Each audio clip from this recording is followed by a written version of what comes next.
بات کے لائق ہیں جو مدرسوں اور مسجد کے لیے اپنے مال کو قربان کرتے ہیں۔ ہم رب العالمین سے دعا کرتے ہیں کہ الہ العالمین مدرسہ کو اللہ جس مقصد کے تحت بنایا گیا ہے دن و رات اللہ ترقی عطا فرمائے، حاسدوں کی حسد سے بچائے، اور جن لوگوں نے مدرسے کے لیے تعاون پیش کیا اللہ تو ان کی قربانیوں کو قبول عطا فرمائے، آمین۔ ابھی ہم لوگ جس مہینہ سے گزر رہے ہیں یہ کون سا مہینہ ہے؟ شعبان۔ ہمارے یہاں اصل میں بچوں کو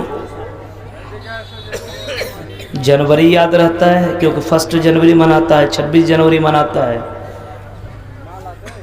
یا 15 اگست یاد رہتا ہے، اگست کا مہینہ، یا زیادہ سے زیادہ رمضان کا مہینہ۔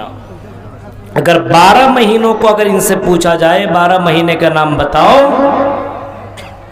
تو کتنے ایسے مسلمان آپ کو ملیں گے جو عربک کے 12 مہینے نہیں بتا سکتے؟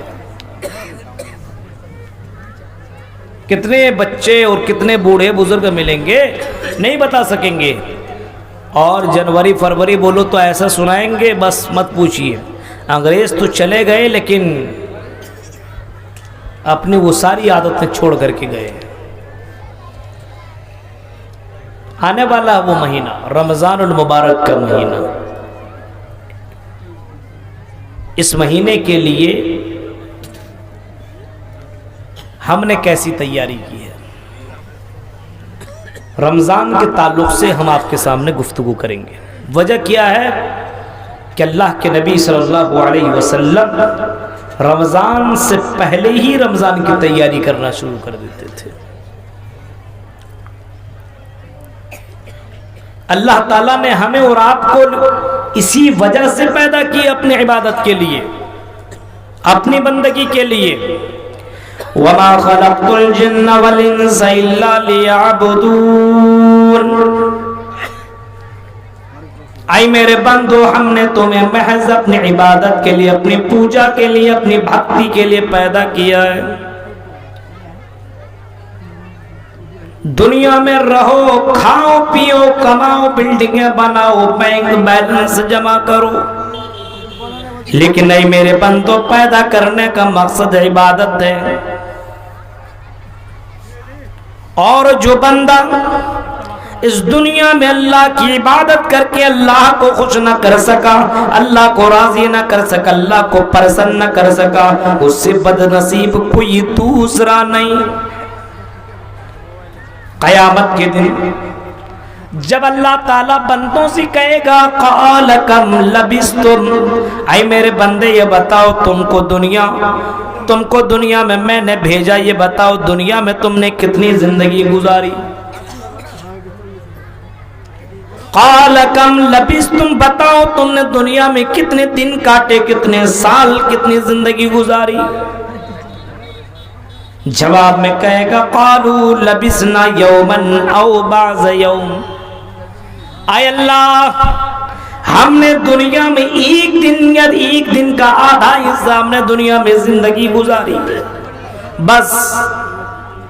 اگر وہ بندہ جنتی ہوگا تو اللہ کہے گا تم نے ایک ہی دن میں جنت حاصل کر لی، اور کوئی بندہ اگر جہنمی ہوگا تو اللہ کہے گا ایک دن اور آدھا دن میں تو نے جہنم کو اپنے لیے کنفرم کر لیا ہے۔ دنیا کے مقابلے میں آخرت کے مقابلے میں یہ دنیا کتنی ہے؟ ایک دن یا آدھا دن۔ جیسے میدان محشر میں ایک دن 50,000 سال کے برابر کا وہ ایک دن ہوگا۔ اندازہ لگائی، 50,000 سال کے برابر کا ایک دن ہوگا۔ اب ایک دن ہوگا 50,000 سال کے برابر کا ایک دن، تو دنیا کا ہم لوگ کتنے سال جیتے ہیں؟ 50 سال، 70، 80، 90 سال۔ اب اس کے مقابلے میں اب حساب لگائیے کتنا نکلے گا؟ ایک دن یا آدھا دن۔ ایک دن یا آدھا دن. اگر کسی کی زندگی 60 سال ہے تو میرے بھائیوں بچپنا 15-16 سال اس کا ایسے ہی گزر گیا. 20 سال تو اس نے سونے میں گزار دی. اب بچہ 20 سال 60 سال میں 20 ہی سال بچا ہے, وہ بھی ہوٹلوں میں بازاروں میں انجوائے کرنے میں موبائل کے اندر گزار رہے ہو. 20 سال تیری زندگی کا بچہ ہے, وہ بھی تم اللہ کی عبادت کے لیے نہیں کر رہے ہو. فرمایا میرے بندو وما خلقت الجن والانس الا لیعبدون, اے میرے بندو ہم نے تمہیں محض اپنی عبادت کے لیے پیدا کیا ہے. اے جن و انس ہم نے تمہیں اپنی بھکتی کے لیے عبادت کے لیے پیدا کیا ہے, اسی وجہ سے ہم نے تمہیں پیدا کیا ہے. عبادت میری کرو, اور مومنوں کے لیے اس سے بڑھ کر کے کوئی دوسرا آفر نہیں ہو سکتا ہے. مومنوں کے لیے اس سے بڑھ کر کے سنہرا موقع گولڈن چانس کوئی اور دوسرا مہینے میں نہیں ہو سکتا ہے. مومنوں کے لیے سب سے بڑا آفر رمضان کا مہینہ ہے. اتنا زبردست مہینہ, اتنا زبردست مہینہ ہے کہ امام کائنات جناب محمد رسول اللہ صلی اللہ علیہ وسلم رمضان کی آنے سے پہلے رمضان کی تیاری کرنا شروع کر دیا کرتے تھے, اپنے کمر کو کس لیا کرتے تھے. صحابہ کرام رمضان کی تیاری کرنا شروع کر دیا کرتے تھے. سلف صالحین کے بارے میں اتنا آتا ہے کہ سلف صالحین رمضان کی آنے سے 6 مہینہ پہلے 6 منتھ 6 مہینہ پہلے رمضان کے لیے اللہ سے دعا مانگا کرتے تھے, یا اللہ اے رب العالمین اللہم سلمنی رمضان وسلم رمضان علی, اے اللہ تو مجھے رمضان تک پہنچا دے, اے اللہ تو مجھے رمضان سے ملاقات کرا دے, اے اللہ مجھے رمضان کے قریب کر دے, اے اللہ مجھے رمضان سے ملاقات کرا دے, رمضان کو مجھ سے ملا دے. تصور کیجئے ذرا, اے اللہ اللہم بلغنا رمضان, اے اللہ تو مجھے رمضان تک پہنچا دے. یہ صحابہ تھے, یہ سلف صالحین تھے جو رمضان کے لیے دعا مانگا کرتے تھے, اے اللہ مجھے رمضان تک زندہ رکھ. اللہ کیوں سے معلوم تھا کہ یہ رمضان المبارک کا مہینہ یہ مہینوں کا سردار ہے, یہ مہینوں کا سردار ہے, اور اس مہینے کی فضیلت اور اس مہینے کی اہمیت بہت ہی زیادہ قرآن و حدیث میں آئی ہوئی ہے. اور جناب محمد رسول اللہ نے اس مہینے کا اہتمام بہت ہی زبردست طریقے سے بھی کیا ہے, بہت زبردست طریقے سے, یہاں تک کہ اللہ کے نبی صلی اللہ علیہ وسلم نے اتنا فرمایا, رمضان کا مہینہ اگر کسی نے پا لیا, کسی کی زندگی میں چاہے مرد ہو یا عورت, امیر ہو یا غریب, جاہل ہو یا عالم, کوئی بھی ہو, کسی کی زندگی میں اگر رمضان المبارک جیسا مہینہ آ گیا, اور رمضان المبارک جیسا مہینہ پا لینے کے بعد اگر اس نے اللہ اپنے گناہوں کی بخشش نہ کروا سکا, اللہ سے چھما مانگ نہ سکا, اللہ سے معافی نہ مانگ سکا, تو میرے بھائیوں سے بڑھ کر کے کوئی بد نصیب کوئی دوسرا نہیں ہے. اللہ کے نبی فرماتے ہیں رغم انف رجل, اس آدمی کا ناک کٹ جائے, وہ آدمی برباد ہو جائے. پوچھا گیا اللہ کے نبی کون برباد ہو, آپ نے جواب میں فرمایا ذکرت عنده فلن يصلي علی, جس کے پاس میرا نام لیا جائے, یعنی محمد صلی اللہ علیہ وسلم کا ذکر کیا جائے, محمد کا نام ہو اور نبی کا نام سن کر کے صلی اللہ علیہ وسلم نہ کہے, وہ آدمی برباد ہو, اس کے ناک کٹ جائے, وہ تباہ ہو برباد ہو. یہ کون کہہ رہے ہیں؟ جناب محمد رسول اللہ صلی اللہ علیہ وسلم کہہ رہے ہیں. نبی کا نام آئے تو صلی اللہ علیہ وسلم کرنا چاہیے, چھوٹا درود, وہ والے نہیں. نبی کا نام آیا کرنا شروع کر دیا. بہت سے لوگوں کو دیکھیے نبی سے محبت ہے, تو نبی سے محبت ہے تو کیا ایسی محبت؟ اب بتائیے انگلی کو ایسا کرنے کی کیا ضرورت ہے؟ ان کٹھ ملاؤں نے تو اسلام کو برباد کر کے رکھ دیا.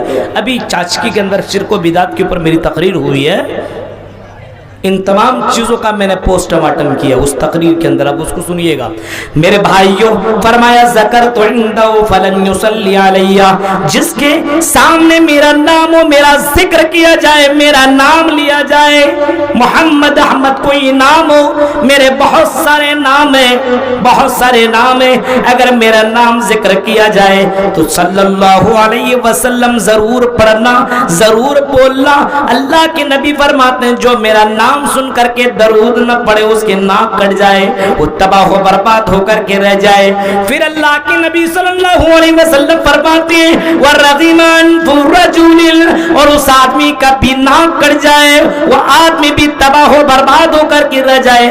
أَدْرَكَ رَمَضَانَ فَلَنْ يُغْفَرْ لَهُ, جس نے رمضان کا مہینہ پایا, جس نے بابرکت مہینہ پایا, جس نے مہینوں کا سردار والا مہینہ پایا, جس نے وہ مہینہ پایا جس میں قرآن اتارا گیا ہو, جس مہینے کے اندر شیطان کو جکڑ دیا جاتا ہو, جس مہینے کے اندر, جس مہینے میں جہنم کے دروازے کو, جس مہینے میں جہنم کی کھڑکیوں کو, دروازوں کو بند کر دیا جاتا ہو, اور جنت کے تفتح ابواب الجنہ, اور جس مہینے کے اندر جنت کے دروازوں کو اور سارے دروازوں کو کھول دیا جاتا ہو, جس نے وہ مہینہ پایا اور مہینہ پا لینے کے بعد اپنے آپ کو جہنم سے بچا نہ سکا, اپنے آپ کو جنت کے اندر انٹری نہ کروا سکا, اپنے آپ کو اللہ کے سامنے گناہوں سے معافی مانگ کر کے اللہ کو خوش نہ کر سکا, اپنے آپ کو جنتی نہ بنوا سکا, اپنے آپ کو اللہ کا محبوب بندہ بنا نہ سکا.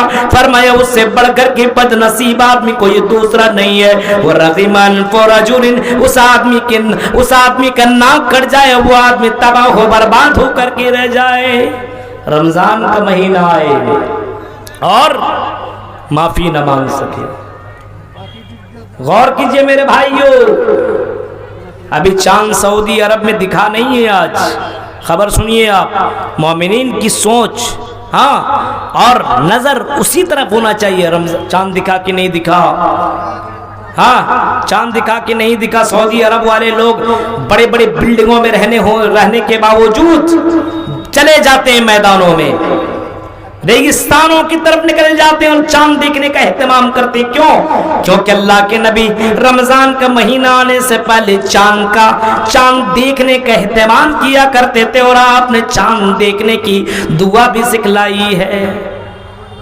دیکھنے کی دعا سکھلائی. رمضان چاند دیکھنے کی دعا معلوم ہے کہ نہیں؟ کتنے لوگوں کو یاد ہے؟ ہاتھ اٹھائیے. تو چاند دیکھنے کی دعا کتنے لوگوں کو یاد ہے؟ بتائیے بھائی, بتائیے. دیکھیں گے تب نا, یاد کہاں سے کریں گے؟ مولوی صاحب سب آپ ہی لوگ کیجئے. ہاں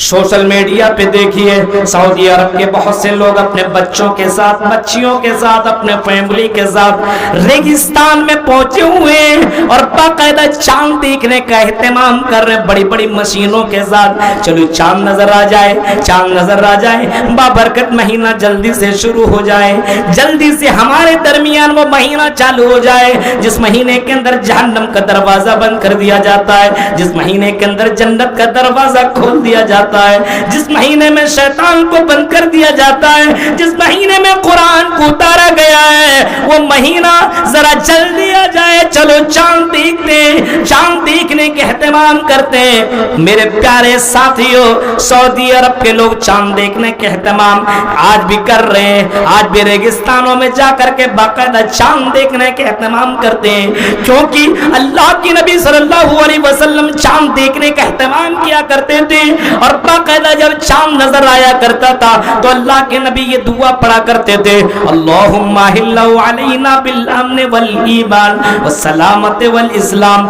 میرے بھائیوں, اللہ کے نبی یہ دعا پڑھا کرتے تھے.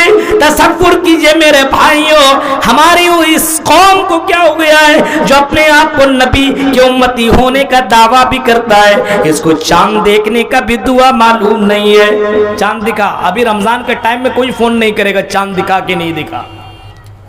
عید کے ٹائم میں اتنے فون آئیں گے مت پوچھئے, کٹیہار سے, پاکڑ سے, چاند شہر سے. مولوی صاحب ایک چاند شہر میں ایک صاحب کر کے فون کرتا, چاند دکھا عید کا, عجیب مسئلہ بھائی، اس نے رمضان کا چاند کا اہتمام نہیں کیا. چاند کا دیکھنے کا اہتمام رمضان شروع ہونے سے پہلے نہیں کہے گا مولوی صاحب چاند دکھا کہ نہیں دکھا جلدی بتائیے تو روزہ رکھنا ہے ہم لوگوں کو، تراویح کی نماز پڑھنی ہے. اگر کوئی مولوی کہہ دے بھی چاند نہیں دکھا ہے، بہت اچھے بہت اچھے، عید کا چاند فوراً وہ نکلوا لیں گے، لیکن رمضان کا چاند مولوی صاحب اتنا جلدی مت کیجئے، وہاں نہیں دکھا ہوگا، تھوڑا صحیح سے بات کیجئے، پتہ کیجئے، تصور کیجئے حالات کتنے زیادہ بدلے ہوئے. رمضان المبارک کا مہینہ چاند دیکھنے کا اہتمام سعودی عرب میں بڑے بڑے رئیس امیر باہر جا کر کے دیکھنے کا اہتمام کرتے ہیں، کیونکہ یہ سنت کا طریقہ ہے.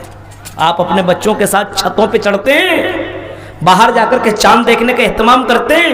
نہیں کرتے میرے بھائیوں، کیونکہ آپ کو اس مہینے کو اپنے عام مہینہ سمجھ لیا ہے. اس مہینے کو ہم نے اور آپ نے بالکل یہ جیسا آپ کا شعبان کا مہینہ گزر رہا ہے، جیسے آپ کا دیگر مہینہ گزرتا ہے، ویسے ہی آپ نے رمضان کا مہینہ کو بھی آپ نے سمجھ لیا ہے. رمضان المبارک کا مہینہ بابرکت مہینہ ہے، بڑا ہی زبردست مہینہ ہے. اس مہینے کی آنے سے پہلے اہتمام کرنا شروع کیجئے، اپنے بچوں اور بچیوں کے ساتھ آپ چاند دیکھنا شروع کر دیجئے. آج جیسے سعودی میں چاند نہ دکھا تو کل تو دکھ جائے گا، جمعرات سے وہاں پہ چالو ہو جائے گا. ہو سکتا ہے کل آپ بھی دیکھنے کی کوشش کریں، ہو سکتا ہے چاند دکھ جائے تو جمعرات سے ہمارے یہاں بھی روزہ چالو ہو جائے گا. اور اگر کل نہ دکھا تو پرسوں دکھے گا، جمعرات کے دن دکھا تو جمعہ کے دن پہلا روزہ ہوگا. اہتمام کیجئے اور اللہ سے دعا کیجئے کہ اللہ اس ماہ رمضان میں، اس بابرکت مہینے کے اندر اللہ ہمیں تجھے راضی کرنے والا بندہ بنا دے، ہمیں اپنے فیملی کو بھی اللہ تجھے راضی کرنے والا بندہ بنا دے. کیونکہ یہ وہ مہینہ ہے جس مہینے کے اندر آدمی متقی بن سکتا ہے، دیندار بن سکتا ہے، پرہیزگار بن سکتا ہے، جنتی والا بندہ بن سکتا ہے. اس مہینے کو پا لینے کے بعد اگر بندہ اللہ کو راضی نہ کر سکا تو میرے بھائی اللہ کے نبی فرماتے ہیں وہ آدمی تباہ ہو برباد ہو جائے، اس کی ناک کٹ جائے جو بابرکت مہینہ پا لینے کے بعد اپنے آپ کو جنتی بنا نہ سکے. تصور کیجئے. پھر آپ فرماتے والرغیم انف رجل، اور اس آدمی کا ناک کٹ جائے، وہ آدمی تباہ ہو برباد ہو کر کے رہ جائے. کون؟ ادرکا بوئی ہندل کبر، جس نے اپنے ماں باپ کو بڑھاپے کے عمر میں پایا، ماں باپ بوڑھے ہو چکے ہوں اور اس نے اپنی زندگی میں اپنے ماں باپ کو پا لیا، بڑھاپے کی عمر میں ماں باپ کو پایا. فرمایا اللہ کے نبی صلی اللہ علیہ وسلم بڑھاپے میں اپنے ماں باپ کو پا لینے کے بعد اس کی خدمت نہ کر سکا، اس کی ساتھ حسن سلوک نہ کر سکا، فلم یدخلہ الجنہ، اور دونوں کے خدمت کر کے جنت حاصل نہ کر سکا. وہ آدمی بھی بد نصیب ہے، وہ آدمی بھی، اس آدمی کی بھی ناک کٹ جائے، وہ آدمی بھی تباہ ہو برباد ہو کر کے رہ جائے کہ ماں باپ کو پا لینے کے بعد جنت حاصل نہ کر سکے. میرے پیارے ساتھیوں کتنے بد نصیب لوگ ہیں جن کی زندگی میں ماں باپ ہے لیکن ماں باپ کی کوئی قدر و قیمت نہیں ہے، ماں باپ کے ساتھ حسن سلوک نہیں ہے، ماں باپ کے ساتھ غلط رویہ اپنا رہا ہے، بدسلوکی کر رہا ہے، ماں باپ کو بوجھ سمجھ رہا ہے. ایسے لوگ بد نصیب ہیں. نصیب والے وہ لوگ ہیں جو اپنے ماں باپ کو پا کر کے خدمت کریں اور اپنے آپ کے لیے جنت الفرق کریں. یہ کس نے فرمایا؟ جناب محمد رسول اللہ صلی اللہ تعالی علیہ وسلم. یا ایھا الذین آمنوا کتب علیکم الصیام کما کتب علی الذین من قبلکم لعلکم تتقون. ایمان والو کتب علیکم الصیام، تمہارے اوپر ہم نے روزہ فرض کر دیا. آئی برروا کے لوگوں، عزتگاچھی کے لوگوں، جھارکھنڈ کے لوگوں، بنگال کے لوگوں، بہار کے لوگوں، سنو، ہم نے تمہاری پر روزہ فرض کر دیا گیا ہے. اور پھر آگے فرمایا اور تم سے پہلے بھی لوگوں کے اوپر ہم نے روزہ فرض کیا تھا. یہ نہ ہو کہ آپ یہ سوچنے لگے یار خالی ہم ہی لوگ ہیں، ٹینشن ہم ہی لوگوں کو دے رہے ہو. پہلے کے لوگوں کو سب معاف کر دیے تو نہیں. اللہ کہتا نہیں میرے بندو, روزہ ہم نے اس کے درمیان میں بھی ہم نے فرض کیا تھا, کما کتب علی الذین من قبلکم, جو تم سے پہلے تھے وہ تو بھی روزہ رکھا کرتے تھے. حضرت داؤد علیہ السلام کے بارے میں آتا ہے ایک دن روزہ رکھتے تھے اور ایک دن روزہ نہیں رکھتے تھے. میرے پیارے ساتھیوں, روزہ پہلے کی لوگوں کے اوپر بھی فرض تھا, تمہارے اوپر بھی فرض ہے. یہ روزہ تمہارے اوپر بھی فرض ہے اور تم سے پہلے کے لوگوں کے اوپر فرض تھا. کیوں اس روزہ کو فرض کیا گیا؟ حکمت کیا ہے, مصلحت کیا ہے. اللہ نے روزہ کیوں فرض کیا؟ کیا اللہ تعالیٰ کو یہ پسند ہے کہ بندہ بھوکا رہے؟ کہ اللہ کو یہ پسند ہے بندے کے سامنے کھانا اور بندہ کھانا نہ کھائے, پانی ہو پانی نہ پیے, بیوی ہو بیوی سے دور رہے؟ ارے اتنا بڑا یہ کام اللہ تعالیٰ کیوں کر رہا ہے؟ بندوں کے ساتھ یہ معاملہ کیوں کر رہا ہے؟ میرے بھائیوں, اللہ جواب دیتا ہے لعلکم تتقون, تاکہ تم متقی بن جاؤ, پرہیزگار بن جاؤ, دیندار بن جاؤ, اللہ سے ڈرنے والے بن جاؤ. اب سوال یہ ہوگا مولوی صاحب یہ روزہ ہی کیا ڈرنے والا مہینہ ہے؟ کیا روزہ ہی سے آدمی متقی بنے گا؟ کیا نماز سے نہیں بنے گا؟ کیا حج سے نہیں بنے گا؟ کیا زکات دینے سے نہیں بنے گا؟ نماز پڑھنے سے متقی نہیں بنے گا؟ اللہ کیوں کہتا ہے روزہ سے متقی بنو گے, روزہ رکھو گے تو متقی بن جاؤ گے, پرہیزگار بن جاؤ گے. یہ اللہ تعالیٰ کیوں کہہ رہا ہے؟ نماز سے بھی آدمی متقی بن سکتا ہے اور اسی طریقے سے حج کرنے سے بھی متقی بن سکتا ہے, اللہ کی راہ میں خرچ کرنے سے بھی متقی بن سکتا ہے. لیکن اللہ تعالیٰ نے یہ کیوں کہا روزہ ہی رکھو, روزہ رکھنے سے تم متقی بن جاؤ گے؟ کبھی آپ نے اس جملے پہ غور کیا؟ روزہ ہی سے آدمی متقی کیوں بنے گا؟ کیوں بنے گا؟ کبھی آپ نے اس پہلو پہ غور کیا؟ اللہ کہتا ہے تم سے پہلے بھی لوگوں پر میں نے فرض کیا تھا, تمہارے اوپر بھی فرض ہے, روزہ رکھو. ہاں, ہر حال میں روزہ رکھو. جو بالغ ہو گیا وہ روزہ رکھے, طاقت رکھتا وہ روزہ رکھے. عورتوں کے لیے اگر اس مہینے میں روزہ نہ رکھ سکے تو بعد میں روزہ کی قضا کرے. یہ نہیں نماز کی قضا نہیں ہے لیکن روزہ تو رکھنا ہی پڑے گا ہر حال میں, بعد میں آپ کو رکھنا ہی ہوگا. بیمار ہو فرمایا اگر روزہ نہیں رکھ سکتا تو بعد میں رکھے. وَعَلَى الَّذِينَ يُطِيقُونَهُ فِدْيَةٌ طَعَامُ مِسْكِينٍ, کہیں فرمایا اگر روزہ نہیں رکھ سکتے, اتنی طاقت نہیں ہے, اگر فدیہ دے سکتا تو فدیہ دے ایک مسکین کو کھانا کھلائے. یہ بھی طریقہ بتایا. لیکن میرے بھائیوں, روزہ اگر نہیں رکھے ہو اس مہینے کے اندر, بیماری کی وجہ سے تم نے روزہ چھوڑ دیا, بہتر یہی ہے کہ آنے والے بعد کے مہینے میں تم اس روزہ کی قضا کرو, بعد میں اس کو تم پورا کر لو, لیکن روزہ تو تمہیں رکھنا ہی ہوگا. ہندو دھرم میں بھی یہ روزہ ہے. ایکم برہما دتی ناست نہنا نکنچن دتی وستو وردھاری ترتی وستو پنچم سمయ کرتبیہ چترت وستو دانم دچھتا پنچم وستو تیرتیہ یاترا کرتبیہ. ہندو دھرم کی کتابیں بھی بتاتی ہے ہاں اس کے یہاں بھی اللہ کے علاوہ کسی کی عبادت کرنے کا نہیں ہے. فرمایا مانگو تو ایک اللہ سے مانگو. ایکم برہما دتی ناستن نہنا نکنچن, ایک ہی برہما, دوسرا نہیں, تیسرا نہیں, چوتھا نہیں, پانچواں نہیں. کہیں فرمایا اس کی کتابوں میں لکھا ہے یا چٹھی یوم مہنستسمادی بشوری رشا, اور لوگوں اگر مانگنا ہے تو ایک اللہ سے مانگو, ایک رب سے مانگو, ایک گاڈ سے مانگو.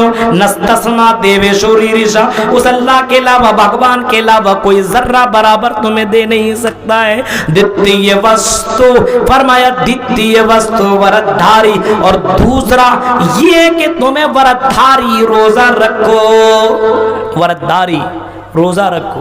اسلام میں کہتا ہے بنی الاسلام علی خمس, شہادت اللہ الہ الا اللہ وان محمد عبدہ ورسولہ واقام الصلاۃ وایتاء الزکاۃ وصوم رمضان.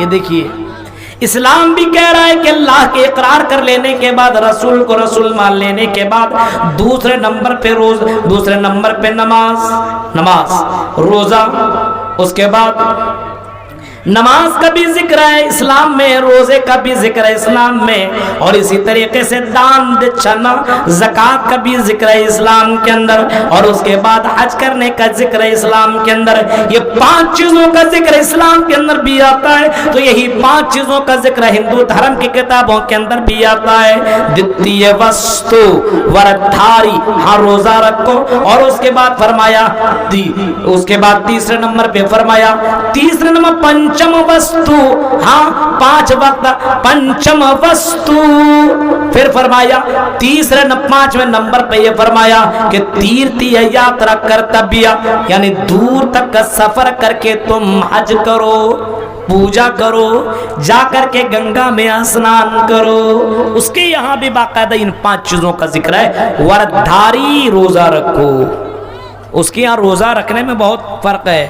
روزہ میں یہ ہے کہ آپ روزہ میں اس کے یہاں بہت سی چیزیں، پھل فروٹ کھانے کا ہے، پھل فروٹ کھا سکتے ہیں۔